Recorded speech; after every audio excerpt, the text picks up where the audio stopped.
Então o texto diz assim: depois entrou Jesus a falar-lhe por parábola.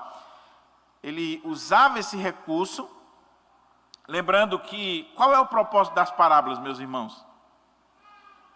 Eu já vi muita gente dando palestra, principalmente a turma aí da pedagogia, ou alguns palestrantes motivacionais, dizendo que Jesus contava as parábolas para ilustrar, né, e colocar lado a lado, e com isso ele estaria usando aqui um recurso pedagógico para tornar compreensível a mensagem do reino de Deus para todo mundo.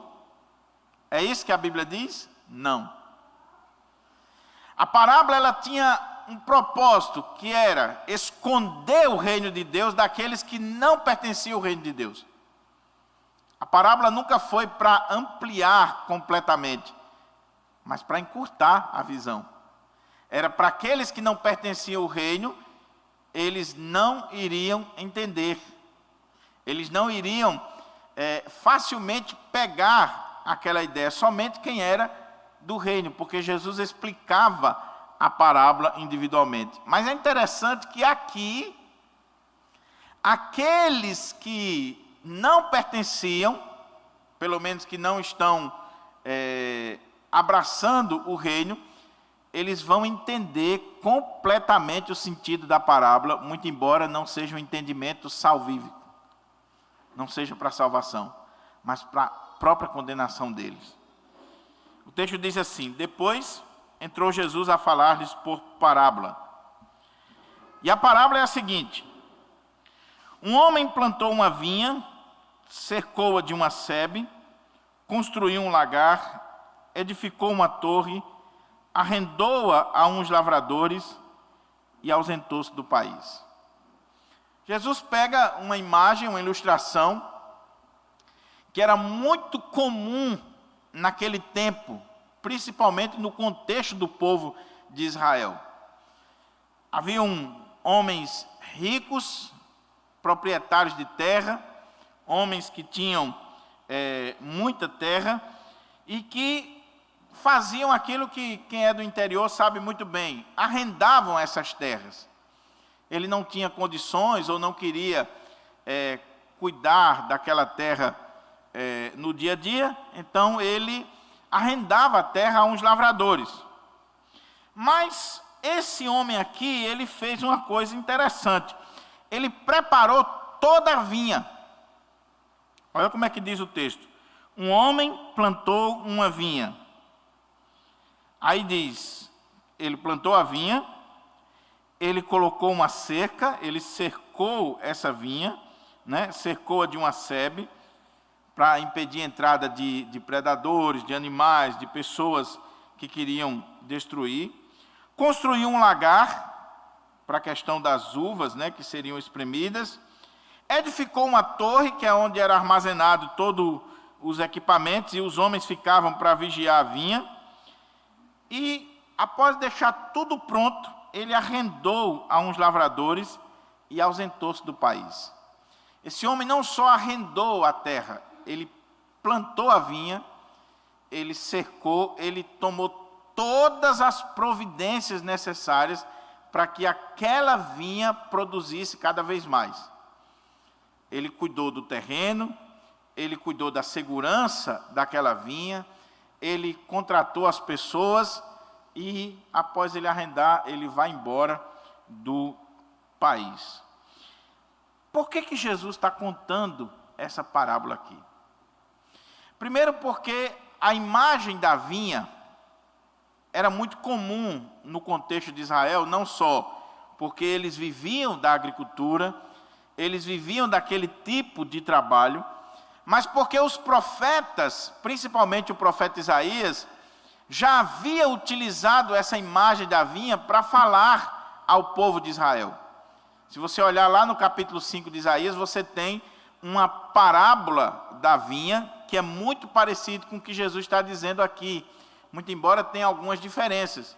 Mas o próprio Deus, usando os profetas veterotestamentários, para falar do seu povo como uma vinha, Uma vinha que é cuidada, que o próprio Deus é quem se preocupa com ela. A outra coisa é que Flávio Joséfo e outros historiadores do primeiro século, eles dizem que nesse templo aqui, que foi o templo embelezado por Herodes, construído por Herodes, Herodes, quando reconstruiu o templo, embelezou todo aquele templo, ele mandou fazer nas paredes do templo, ele tinha uma parte lá do templo, quem diz isso é Flávio Joséfo, tinha uma parte do templo que ele tinha mandado pintar ou cunhar uma vinha.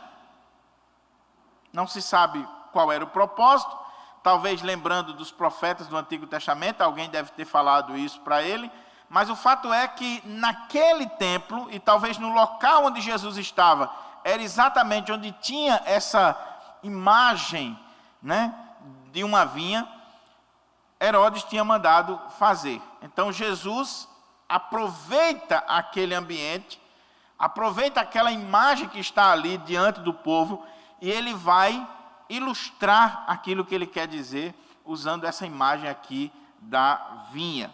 Desse homem que plantou uma vinha, cercou de uma sebe, construiu um lagar, edificou uma torre, arrendou aos lavradores, e aí ele se ausenta do país. Ele vai para fora do país.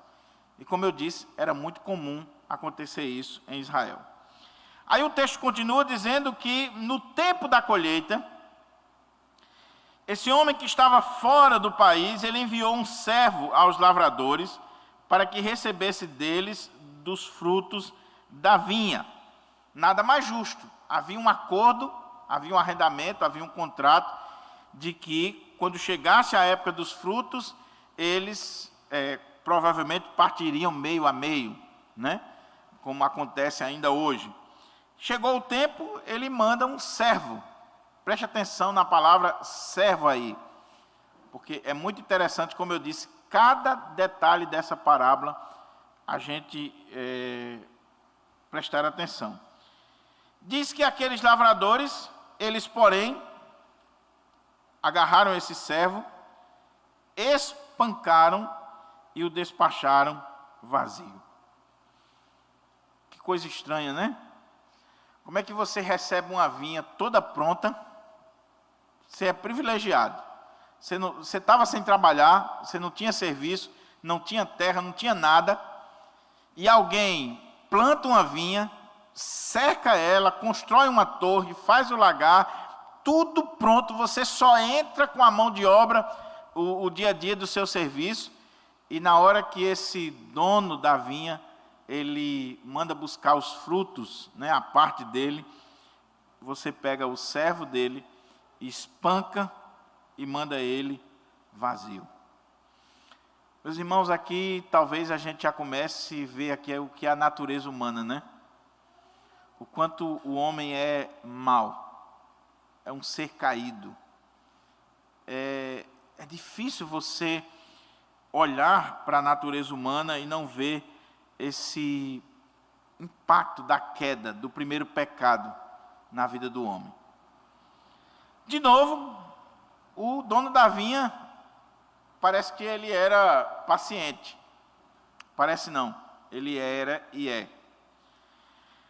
De novo, lhes enviou outro servo, e eles o esbordoaram na cabeça e o insultaram. Ainda outros lhe mandou, e a estes mataram. Veja que vai crescendo o grau aqui de maldade, de beligerância. Eles batem, eles espancam, eles chegam a matar. E diz o texto que ele enviou muitos outros lhes enviou, dos quais espancaram uns e mataram outros. Aquele dono da vinha, distante do seu país, distante da sua vinha, nós não tínhamos naquela época, né, os meios de comunicação que temos hoje. O meio de comunicação era esse aqui, era mandar alguém para saber informações e esperar que aquela pessoa trouxesse essas informações. Aquele dono da vinha continua mandando os seus servos. Mandou um, eles espancaram, mandaram de volta vazio. Mandou outro, eles batem na cabeça dele. Manda outro, eles matam. E ele continua mandando esses servos para buscar o quê? O que lhe é de direito. Ele não está pedindo nada demais. Ele não está exigindo nada além do que é justo. Simplesmente os frutos da vinha que ele mesmo plantou, que ele mesmo preparou e que ele simplesmente arrendou àqueles homens. Aí acontece uma coisa que foge um pouco à nossa compreensão, porque diz o texto que restava-lhe ainda seu filho amado. É muito interessante o que está sendo colocado aqui, porque qual é a linguagem que vem sendo desenvolvida na parábola? Que aquele homem mandou os seus servos. E aqui diz o texto que restava-lhe ainda o quê? Só que esse servo aqui é diferente. Esse servo aqui é o seu único filho. Por isso que eu disse aos irmãos que prestassem atenção na palavra servo que está sendo utilizada aqui. Porque a palavra servo que está sendo utilizada aqui não é só um serviçal, um escravo, um subserviente. Ela está sendo usada aqui numa conotação teológica veterotestamentária. Servo como aquele que é enviado de Deus, aqueles que pertencem a Deus e que estão a serviço de Deus. E aqui fala de privilégio. Moisés, Josué, os grandes profetas veterotestamentários são chamados de servos de Deus. Não pura e simplesmente numa ideia de humildade, de alguém que está abaixo, mas aqui está falando de um privilégio. Eles são servos de Deus. Eles estão a serviço de Deus. Eles estão a serviço do dono da vinha. E Jesus, que é o filho aqui, a gente vai ver muito bem nas aplicações, ele é esse servo que Isaías chama de servo sofredor. Ele é esse servo enviado. Então ainda faltava esse, o seu filho amado. A este lhes enviou, por fim, dizendo: respeitarão o meu filho. Muito interessante isso aqui, porque esse homem havia enviado os seus servos, e eles fazem tudo aquilo, e ele pensou um pouco, ele refletiu, ele disse: eu vou mandar o meu filho, porque quem sabe eles respeitam o meu filho, eles vão respeitar. Veja a visão, o pensamento desse dono da vinha. Mas os tais lavradores disseram entre si: este é o herdeiro, ora, vamos, matemo-lo, e a herança será nossa. E agarrando-o, mataram-no e o atiraram, preste atenção à expressão, para fora da vinha. Aí Jesus diz assim: que fará, pois, o dono da vinha? O que fará o dono da vinha? Para um pouquinho para pensar aí, meu irmão. Você arrendou um terreno para alguém e você tinha deixado a fazenda lá, o sítio, tudo organizadozinho, tudo bonito, aquela coisa belíssima. Deixou tudo pronto e arrendou para alguém. E você mandou os seus empregados lá para buscar do fruto da terra, o acordo que vocês tinham feito. Aqueles empregados são espancados, são mortos, são mandados de volta sem nada. E aí você mandou o seu filho, seu único filho. Se você não é pai ainda, ou você não é mãe, você não tem noção do que esse texto está dizendo. Porque tem coisas que não basta você ler, você tem que viver. Então, se você ainda não é pai, você não tem noção do que essa parábola está colocando. Você pegar o seu filho, o seu único filho, e enviar, e aquelas pessoas matarem o seu filho. E a grande questão é, o que fará o dono da vinha? O que você faria? Meus irmãos, eu peço muita misericórdia a Deus, eu sou pecador, mas eu tenho um único filho. E eu fico imaginando que se alguém fizer mal ao meu filho, qual será a minha reação? Eu só tenho um filho. E eu sei o quanto eu amo meu filho. Quantas noites de sono, quanto investimento, quanto amor dedicado a ele. E de repente alguém vir e machucar e tirar a vida do seu próprio filho. Só a graça e a misericórdia de Deus. O que fará o dono da vinha? O que ele fará a esses lavradores? Olha o que diz o texto. Virá, exterminará aqueles lavradores e passará a vinha a outros. Outra expressão muito interessante para a gente entender a parábola. Vai passar essa vinha a outras pessoas.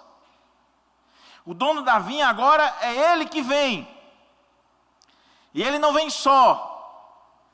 Ele vai vir com exército, ele vai vir com pessoas que vão exterminar por completo aqueles lavradores maus. Aqueles lavradores maus. Mas ele vai pegar essa vinha. E como ele não vai cuidar daquela vinha, ele vai passar essa vinha a outras pessoas. Aí Jesus muda a imagem, a cena, e ele vai citar os salmos, principalmente o Salmo 118, ele diz assim: ainda não lestes esta escritura? A pedra que os construtores rejeitaram, essa veio a ser a principal pedra angular. As construções antigas, você sabe muito bem que eram feitas encaixando-se as pedras. E havia uma pedra chamada pedra angular, que era a pedra de encaixe, que dava o encaixe ao final da construção. A pedra principal. Os estudiosos dizem que a pedra angular, ou a pedra chamada pedra de esquina, você vê, por exemplo, aqueles arcos, né, naquelas construções antigas, romanas, você vê aqueles arcos muito bonitos, você vê aqueles tijolos, aquelas pedras sendo colocadas uma em cima da outra, bem organizadazinha, e tem uma que é a pedra principal, a pedra que vai encaixar ali e que sustenta tudo aquilo ali. E essa pedra não era qualquer pedra, era uma pedra que eles colocavam ela no fogo, na água, eles testavam essa pedra, eles viam a resistência dessa pedra para poder usá-la como uma pedra de esquina, como a pedra principal de um edifício, de uma construção, porque se ela não tivesse resistência, aquela construção estaria perdida. E Jesus está usando aqui a imagem lá do Salmo, dizendo assim: ainda não lestes esta escritura? A pedra que os construtores rejeitaram, essa veio a ser a principal pedra angular. Tinha uma pedra ali que os construtores olharam e disseram: não, essa aqui não tem futuro não, ela não tem muita resistência não, não serve para ser a pedra de esquina. Não, mas vamos fazer os testes, vamos submeter ela a uma temperatura alta, vamos fazer todos os testes. Não, essa pedra aí, olha, uma pedra não tem nem uma imagem boa, não é uma pedra legal essa aí. Rejeitaram aquela pedra, e aí alguém viu aquela pedra e disse: não, essa pedra aqui é diferente, vamos dar uma olhadinha nela. E viu que aquela pedra era uma pedra que serviria muito bem para ser uma pedra de esquina, uma pedra angular, uma pedra principal. Faz-me lembrar aqui a descoberta das minas, né, de xelita, de ouro, de tudo aquilo que é precioso lá na minha região, lá em Currais Novos. O coronel herdou, né, as terras do seu sogro no casamento, e eram terras que não dava nada. E um dia o vaqueiro está andando por lá e ele achou uma pedra diferente, que pesava mais do que as outras. Ele achou um negócio estranho e chegou e falou para ele: olha, coronel, Eu achei essa pedra aqui diferente. Ela pesa mais do que as outras e tal, e tem uma coloração diferente. O coronel olhou, levou para o Rio, São Paulo, e viram que aquilo ali era precioso. E principalmente no período da Segunda Guerra, foi quando as minas de Currais Novos bombaram, e ele se tornou um dos homens mais ricos do mundo na época, né? Um dos grandes, um dos homens mais ricos da época. Então aquela pedra poderia ter sido rejeitada por aquele vaqueiro, ou por aquele próprio dono da fazenda, mas eles observaram direitinho e descobriram ali um tesouro. Essa pedra que foi rejeitada aqui, diz o Senhor Jesus, isto procede do Senhor e é maravilhoso aos nossos olhos. Ele contou a parábola, ele termina com a ilustração da pedra principal que foi rejeitada, e com certeza eles sabiam muito bem, porque naquela construção do templo você tinha as pedras principais, as pedras que davam a cunha para todo aquele edifício. Então, quando Jesus termina de contar a parábola e de usar a ilustração, diz o texto, e procuravam prendê-lo, mas temiam o povo, porque compreenderam que contra eles quem? Contra os líderes. Lembra do contexto? Quem é que estava questionando Jesus?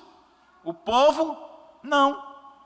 Quem estava questionando Jesus eram os líderes, os escribas, os anciãos, os sacerdotes. Então eles querem prender Jesus e eles querem matar Jesus, porque eles compreenderam que contra eles proferira esta parábola. Então, desistindo, retiraram-se. Eles não podiam fazer nada porque o povo entendeu ali muito bem o que estava acontecendo e Jesus estava no auge aqui do seu ministério. Qual é o ponto, meus irmãos, da parábola e algumas aplicações para a gente concluir? Já ficou claro para você o que essa parábola significa, né? A parábola ela é autoexplicativa. Jesus está no templo, ele é o Filho de Deus, ele é a razão da existência daquele templo, ele é o Messias, o Cristo, o enviado do Pai, e ele está ali pregando, ensinando, ele está curando, ele está fazendo sinais e maravilhas, e aqueles homens, eles rejeitam, e eles estão tramando para prendê-lo, condená-lo e matá-lo. E quando Jesus conta essa história, Jesus está exatamente falando deles, dos líderes de Israel. A vinha aqui é Israel. A vinha aqui, como símbolo, é Jerusalém, que representa Israel. Ou seja, Deus havia plantado Israel, essa vinha preciosa para o Senhor, que tinha todo o cuidado dele. Deus chama Abraão de um povo idólatra, de um ambiente completamente idólatra, e Deus faz dele um povo singular, uma nação santa, propriedade exclusiva de Deus, faz desse povo uma vinha, e Deus toma todas as providências necessárias para a existência desse povo. Só que Deus, ele arrenda essa vinha para quem? Para os líderes. Para aqueles líderes. Esses que estavam à frente do povo de Deus, esses que estavam tomando as decisões pelo povo de Deus, são exatamente os lavradores, que estão cuidando da vinha do Senhor, que estão aqui tendo da parte de Deus esse privilégio de serem os arrendatários, de estarem à frente da vinha, cuidando da vinha e produzindo os frutos naquela vinha. São os sacerdotes, os escribas, os líderes religiosos. Quem são os servos? Os servos são os profetas de Deus. Os profetas eram chamados de os servos de Deus. E esses profetas, eles foram levantados por Deus para chamar essa nação, esses líderes, o povo de Israel, para produzirem frutos. Lembra da pregação de João? Qual era o tema da pregação de João, meus irmãos? Produzi, pois, frutos dignos de arrependimento. E não comeceis a dizer entre vós mesmos, temos por pai Abraão. Porque destas pedras Deus pode suscitar filhos a Abraão. Mas já está posto o machado à raiz das árvores, e toda árvore que não produz bom fruto será cortada e lançada ao fogo.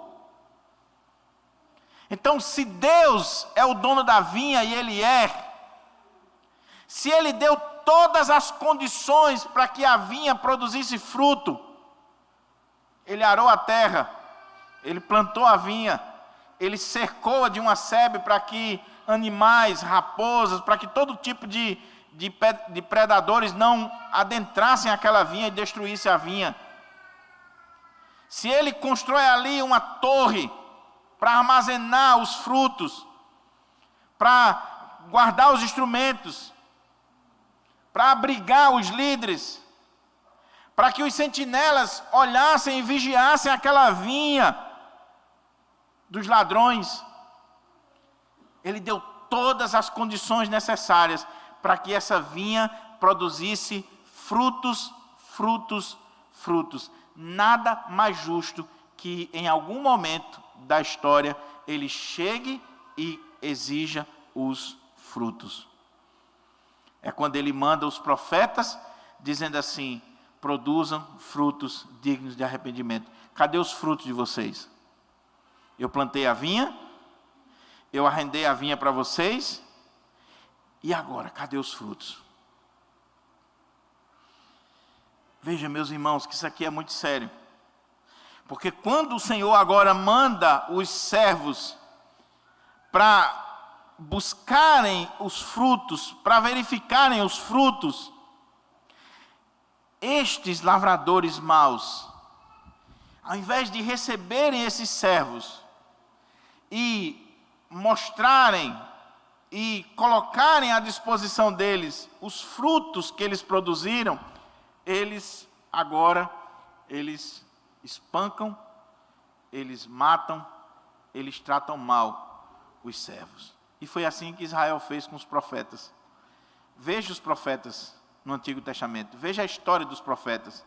Veja Isaías, Jeremias, todos os profetas de Deus, os verdadeiros profetas de Deus, que foram levantados por Deus para exigir frutos do seu povo, frutos dignos de arrependimento. Veja o que aconteceu com eles.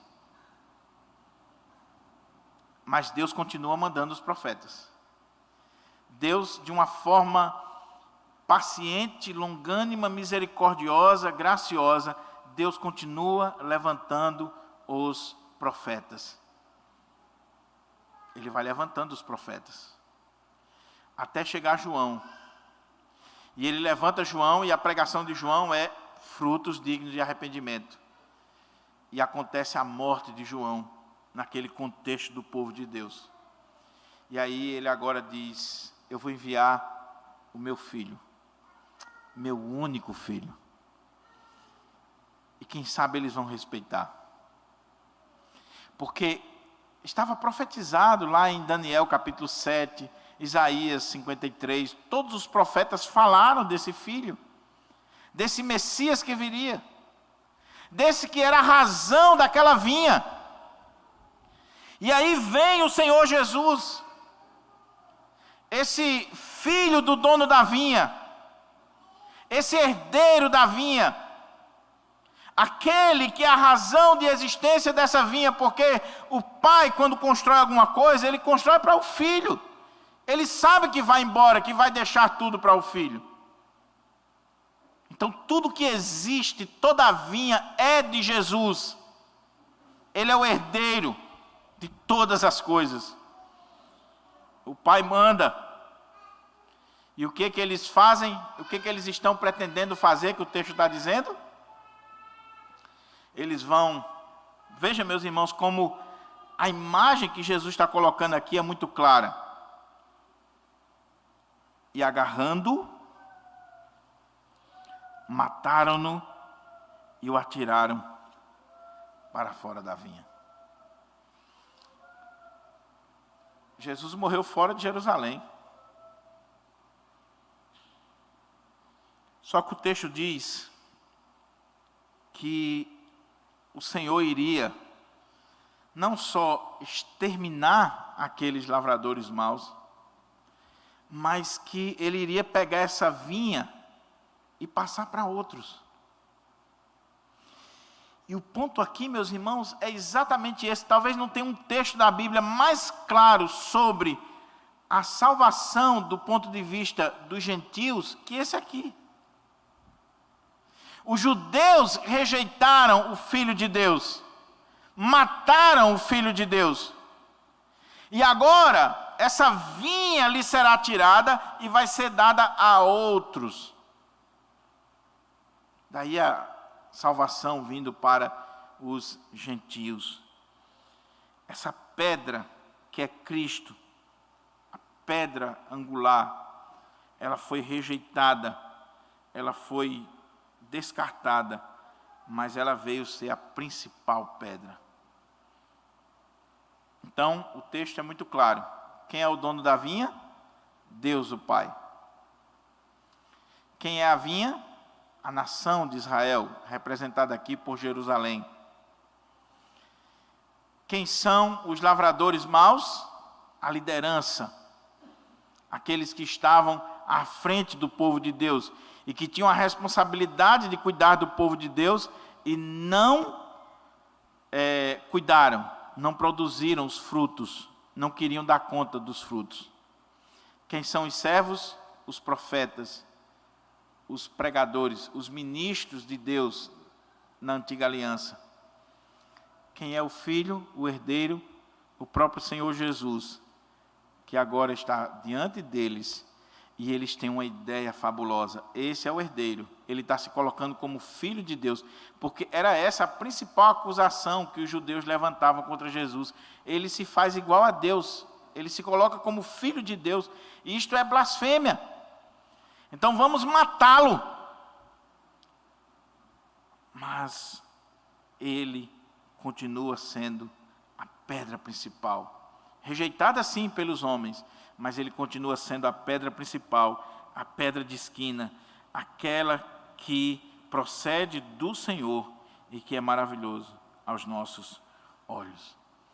O texto diz: e procuravam prendê-lo, mas temiam o povo, porque compreenderam que contra eles proferiram esta parábola. Compreenderam. Jesus pintou o quadro de uma forma tal que eles compreenderam perfeitamente, os escribas, os sacerdotes e os anciãos. As três classes principais de Israel, representando aqui o Sinédrio. Eles compreenderam que era com eles que Jesus estava falando. Quais são as lições e os alertas que o Senhor tem para nós aqui? Vamos começar de trás para frente. Primeiro, nem sempre, meus irmãos, o fato de nós compreendermos a palavra de Deus significa dizer que aquilo ali está sendo objeto de salvação na nossa vida. Não é porque você compreende a Bíblia, porque você entende a Bíblia, porque você sabe quem é Jesus, porque você consegue discernir as verdades que estão aqui, que significa dizer que esse conhecimento é um conhecimento salvífico na sua vida. Daí isso deve nos alertar. Eles compreenderam. Eles entenderam perfeitamente o que Jesus estava dizendo e a palavra foi para eles, foi no coração deles. A pancada foi certa. Mas eles não se arrependeram dos seus pecados. Não se arrependeram daquilo que eles estavam planejando. Então esse conhecimento aqui é nulo, é vão. É portanto que no restante do capítulo você vai ver que aqui no verso 12, finalzinho, diz: então desistindo, retiraram-se. Só que quando entra o verso 13, diz assim: e enviaram-lhe alguns dos fariseus e dos herodianos. Quem foi que desistiu e se retirou? Verso 27 do capítulo 11. Os escribas, os sacerdotes e os anciãos, representantes das tribos. Esses desistiram e retiraram-se. Aí eles voltam para o sinédrio, se reúnem e mandam, versículo 13 do capítulo 12, e enviaram-lhe agora, quem? Fariseus e herodianos, 2 grupos hostis que foram enviados e vão levantar mais questionamentos para Jesus, vão tentar expor Jesus à desonra pública. O ponto aqui é, nem sempre, o fato de você compreender ou de você ter acesso à palavra de Deus significa dizer que esse conhecimento está servindo para salvar e para mudar a sua vida. Pelo contrário, ele pode estar servindo exatamente para confirmar a sua condenação. E isso aqui é muito sério, meus irmãos, porque a pregação ela tem 2 propósitos. Infelizmente, ao longo dos anos, a igreja brasileira ela foi ensinada de que a pregação ela só tem um propósito, que é salvar. Então, existem os cultos evangelísticos. E a gente só acha que Deus está presente num culto quando o pastor prega, faz um apelo no final, e aí vem 10 pessoas à frente, a igreja fica feliz da vida. Por quê? Porque salvaram-se. Primeiro, é duvidoso isso aqui. Nem sempre aqueles que vão à frente estão tomando uma decisão realmente digna de arrependimento. Às vezes é emocionalismo. O cara que fez o apelo, ele soube manipular muito bem as emoções, o ambiente, para que aquela pessoa venha à frente. E aí a gente diz assim: Deus está presente, o ministério desse pastor é abençoado e tal e tal. Mas se um pastor terminar um sermão e metade da igreja for embora e disser que nunca mais vem, o que o conselho faz com ele? Eu tenho certeza do que o conselho faria com ele e o que você falaria. Sabe o quê? Esse pastor não é de Deus. Esse pastor não tem sabedoria. Esse pastor vai destruir nossa igreja. Se está chegando, é bênção. Se está saindo, é maldição. Talvez João capítulo 6 coloque para nós que nem sempre o fato de estarem indo embora significa dizer que o pregador não está sendo fiel e não está sendo usado por Deus. Porque Jesus terminou aquele sermão lá de João capítulo 6 e diz que a turma, e eram mais de 3.000 pessoas, foram saindo, ficou só os 12. E Jesus poderia ter ficado preocupado, né? Qualquer pastor ficaria preocupado. Imagina aí o auditório se levantando e indo embora, sem dar nem satisfação. Ficaram os 12. Jesus olhou para eles e disse assim: e vós, não quereis também retirar-vos? Vocês não querem ir embora também não? Aí Pedro diz: Senhor, para quem iremos nós, se só Tu tens as palavras de vida eterna? Só o Senhor. A pregação, meus irmãos, ela tem esses 2 propósitos. Primeiro, ela salva. Não estou dizendo que ela não salva, é claro que ela salva. Aqueles que são eleitos, que são escolhidos por Deus, eles vão ouvir essa parábola, eles vão ouvir a pregação, e eles vão se arrepender dos seus pecados e voltarem-se para o Senhor. Eles foram confrontados, e eles se arrependem, se quebrantam. A gente vai ver isso no final desse capítulo, meus irmãos, quando um escriba chega para o Senhor Jesus e pergunta qual o maior mandamento, e Jesus vai explicar para ele os mandamentos, e depois ele diz: olha, realmente é assim, Senhor, e ele começa a falar o que ele entendeu sobre aquele mandamento que Jesus está dizendo, e Jesus disse: você não está longe do reino de Deus.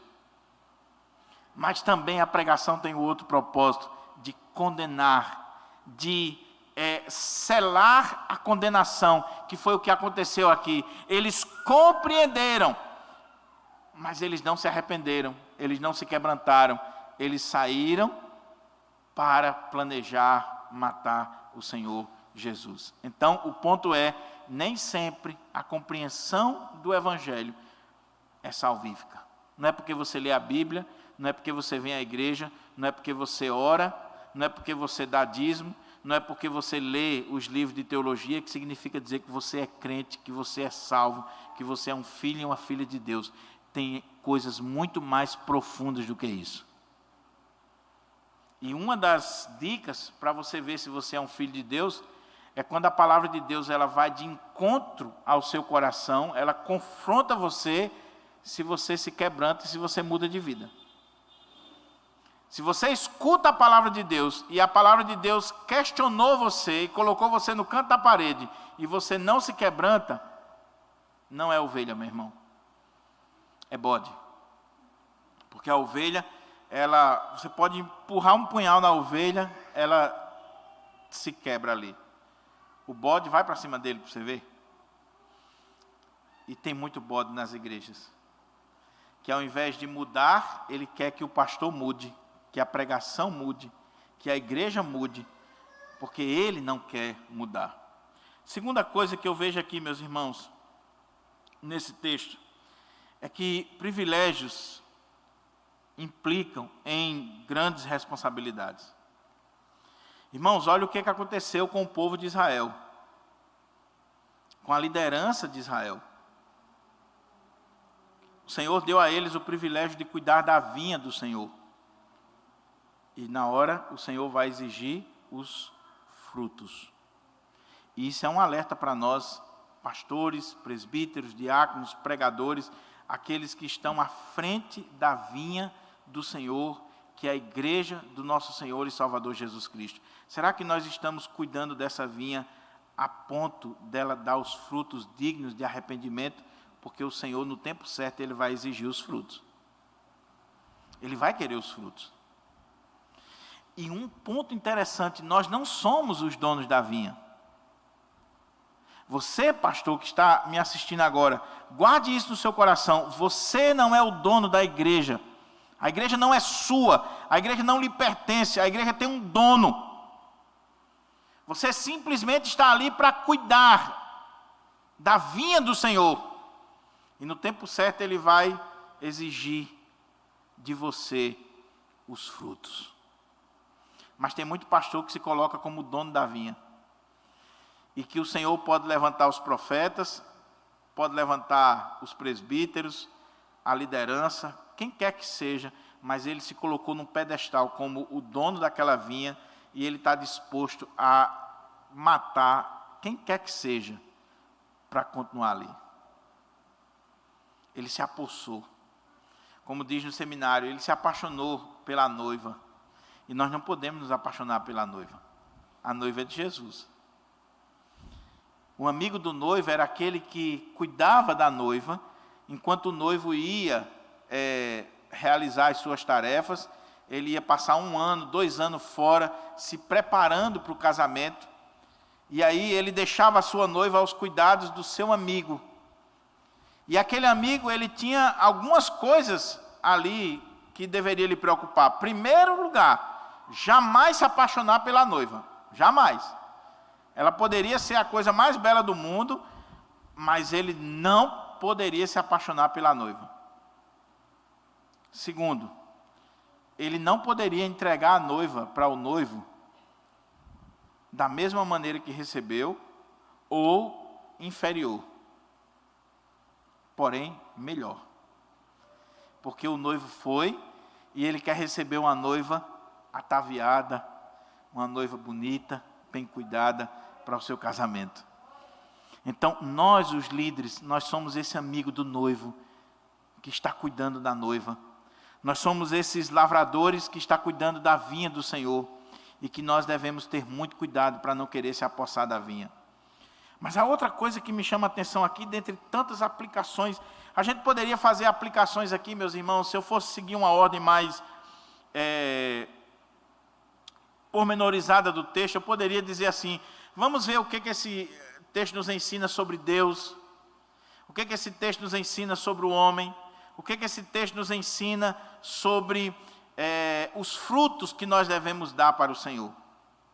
Porque se você olhar aqui para Deus, esse texto está mostrando Deus como aquele que é o provedor, aquele que é paciente, misericordioso, mas também que é um Deus de juízo.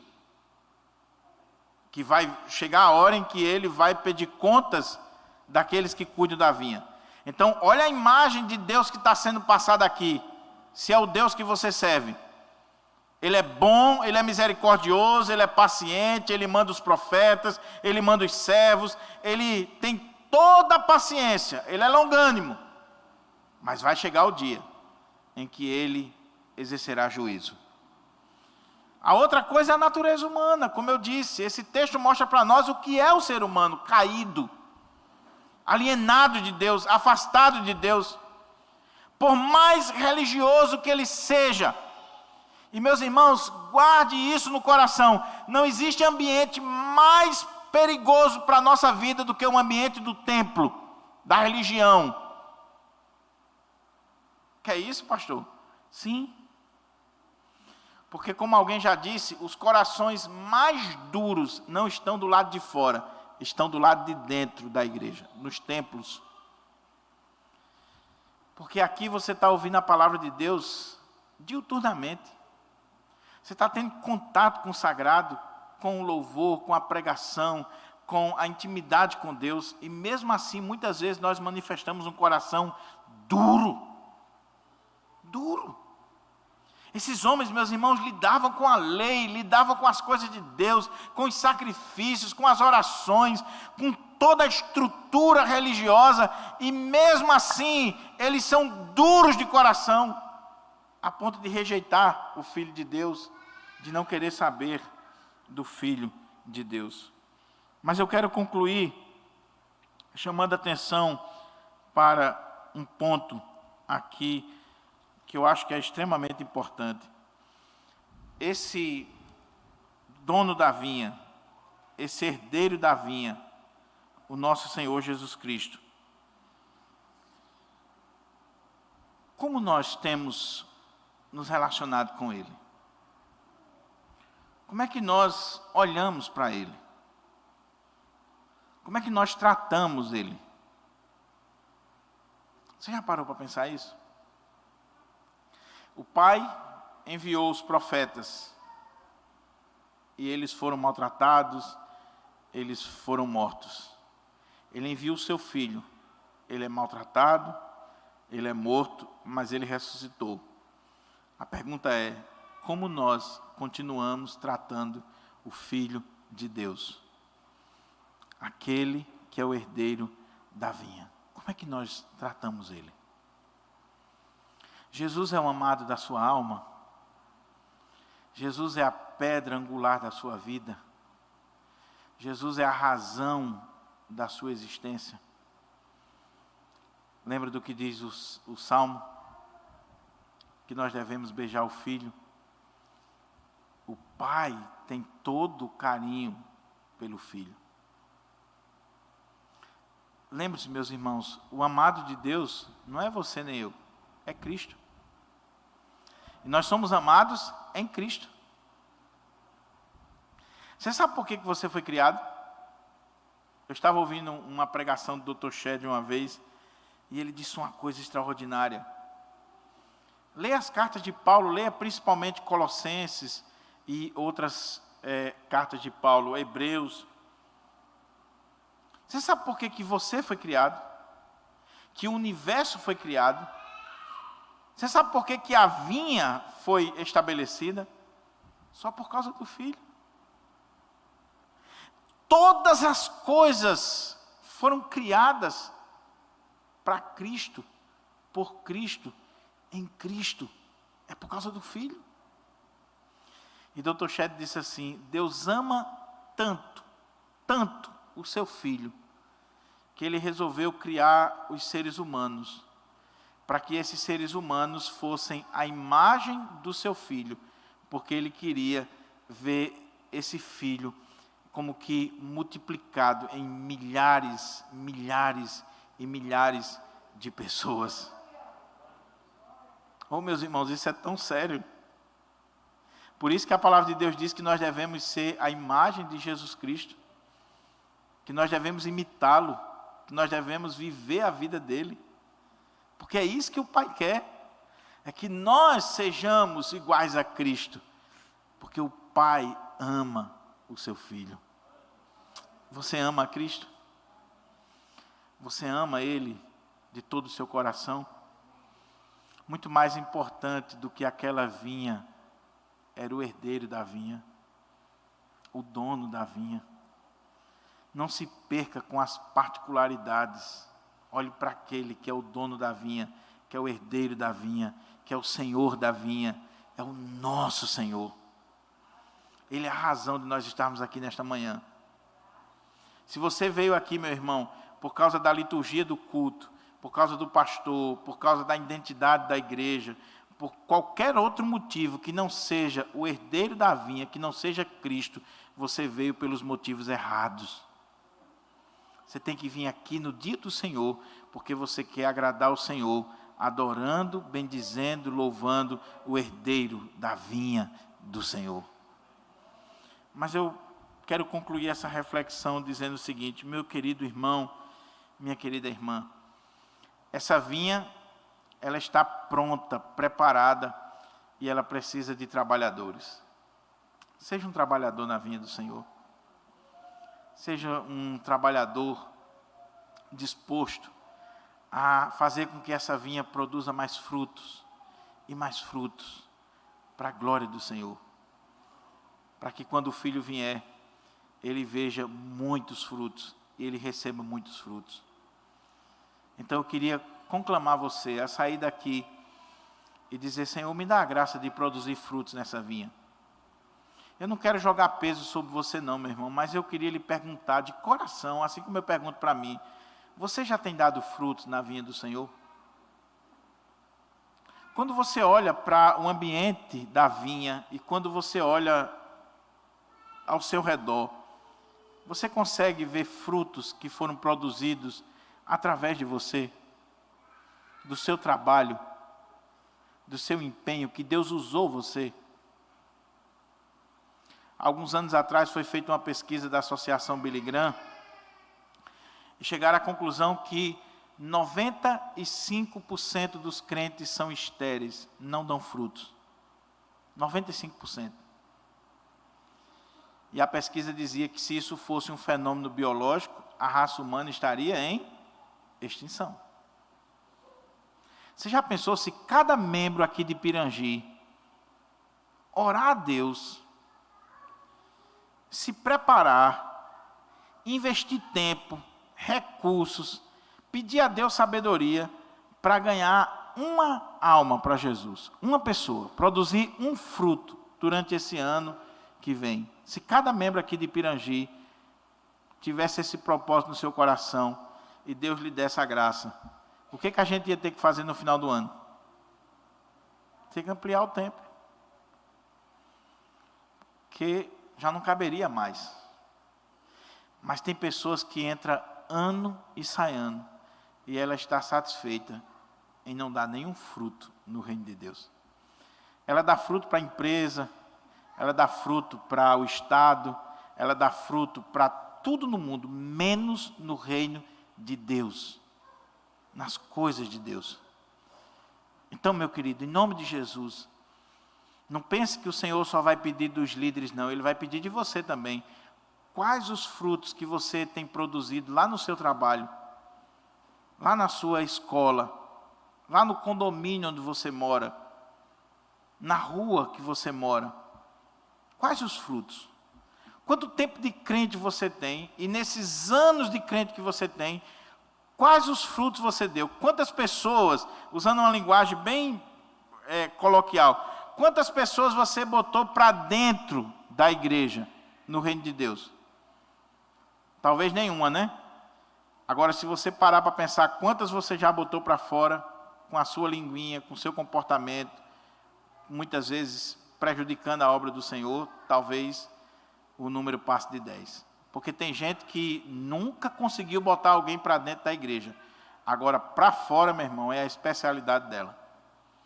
nós somos chamados a dar frutos. Frutos dignos de arrependimento, mudança de vida, transformação na nossa vida e frutos também que venham glorificar o nome do Senhor, com vidas sendo salvas, transformadas, libertas para a glória do Senhor. O maior privilégio que a gente pode ter é olhar para alguém e dizer: eu fui usado por Deus para que essa vida estivesse hoje aqui na igreja. E só precisa, irmão, coragem. Só precisa pedir a Deus graça, força. Eu não sei você, mas eu já tive essa vergonha. Eu tinha um colega que era católico doente. Às vezes eu tinha medo de pregar para o cara, porque o cara era casquinha. Aí um dia eu chego em Currais Novos, o cara está com uma Bíblia maior do que essa aqui do púlpito, crente. Por quê? Porque um doido de Jesus chegou lá, meteu o dedo na cara dele e disse: ou você aceita Jesus ou você vai para o inferno, você precisa se converter e tal. E pregou o evangelho para o camarada, o cara se converteu, hoje ele é pastor. E eu digo assim: meu Deus, como eu fui covarde. Como eu fui covarde. A gente precisa ser mais corajoso para pregar a palavra de Deus. Às vezes a pessoa está do nosso lado, morrendo, precisando de ajuda, e a gente fala de tudo, menos de Jesus. Pregue. Veja frutos no seu ministério. Vamos ficar de pé para a gente orar? Nós vamos orar ao Senhor. Pedir ao Senhor que nos abençoe, para que a gente venha dar frutos e mais frutos no reino de Deus. E pedir ao Senhor para ter misericórdia dos lavradores, que somos todos nós, os líderes e cada um de nós individualmente. Vamos falar com Deus.